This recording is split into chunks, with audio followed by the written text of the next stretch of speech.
বদরের ময়দানে এই পাশে কোরাইশ, এই পাশে মুসলমানেরা। বিশ্বনবী জালাময়ী ভাষণ দিলেন, তোমরা দেখতে পাচ্ছ এটা বদরের ময়দান না, এটা আল্লাহর জান্নাত, ওই জান্নাতের দিকে ছোট। বিশ্বনবীর কথা শোনা মাত্র সাইয়েদনা উমাইর ইবনুল হুমাম বললেন বাখ বাখ, মানে চমৎকার। বিশ্বনবী বললেন মা ইয়াহমিলুকা আলা কওলিকা বাখ বাখ ইয়া উমাইর, আমার এই কথা শুনে তুমি কেন বললা বাখ বাখ?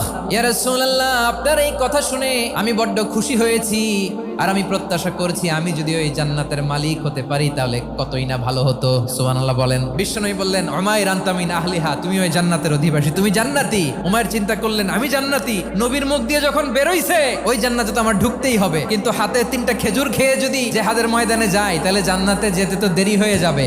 এই চিন্তা আসা মাত্রই খেজুর 3টাকে তিনি ছুঁড়ে মারলেন, তলোয়ার বের করে আল্লাহু আকবার বলে বদরের ময়দানে ঝাঁপিয়ে পড়লেন। আল্লাহর শত্রুদেরকে কচুকাটা করে এক পর্যায়ে শাহাদাতের সুধা পেয়ে নিজেও জান্নাতি হয়ে গেলেন। পড়েন সুবহানাল্লাহ।